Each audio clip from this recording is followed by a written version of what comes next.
So now I'm just going to unscrew the wires from the original doorbell, and then I'm going to connect the new wire to it and feed it back in through that hole and then through this hole. What I'm going to do is run the wire from the doorbell up and over and feed it to that existing doorbell wire that's going through that hole. So come in through there and then connect to that. So here I have 20 gauge 2-wire from Lowe's. That's the item number. I got 5 feet of it. Just to be safe, it was $1.40. So I just fed the wire through the hole that I drilled and to the outside.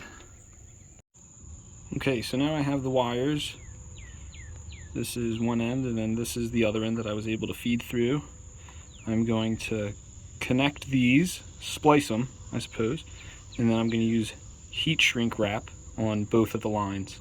And then I'm going to try maybe using electrical tape and then tape it all together so it really doesn't move. And then I'm going to feed it back in through the hole and then pull the extra wire out this hole.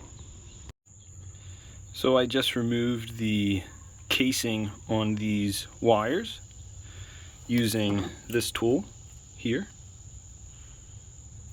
And then I'm going to cut some small pieces of heat shrink and I'm going to put it on that wire on each of them.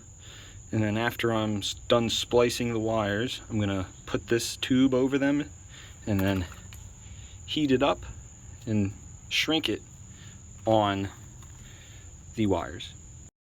So I changed my mind.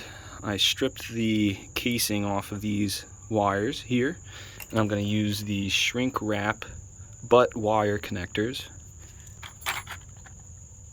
heat shrink butt connectors, to connect the new wires to the old wires. Now, I think when I do that, I'll have just enough room to turn these around so they can slide back in this hole.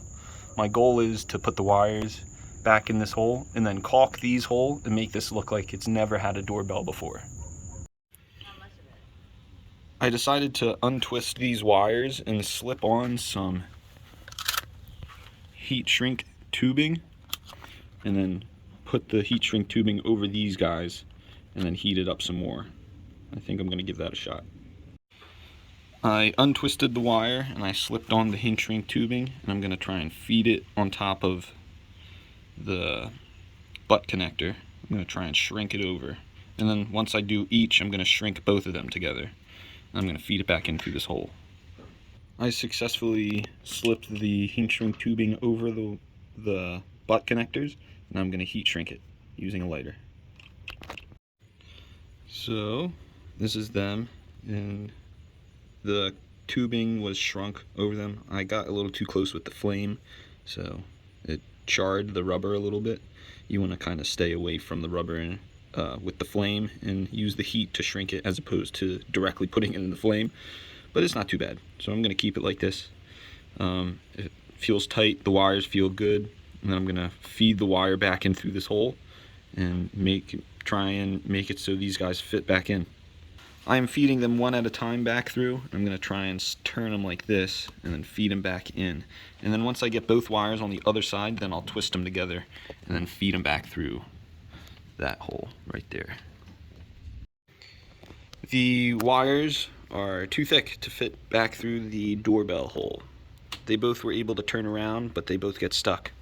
So what I'm going to do is I'm going to take these both out. I'm going to try and drill at the very top another hole to widen and connect to this big hole. See if I can then slip the wires through. I took the wires back out and now I'm going to drill a hole at the very top of this big hole to widen it. The hole has been made a little bit bigger, so we shall see if it fits. Okay, so I was able to get the wires in there, and I used the back end of this drill bit to just kind of push them in. And so now the wires are kind of facing the right direction. They come up here, they come up from the bottom, and then turn inwards now. So they come out this hole here. From the outside they come in. Let me see if I can turn on my flashlight. Battery is too low. Okay, So they come in here, and I'm gonna feed it into the hole right there.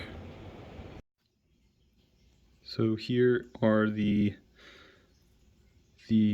tube, the heat shrink tubing with the butt connectors and the wires. You can see it coming through the hole in the back and then coming out towards the camera.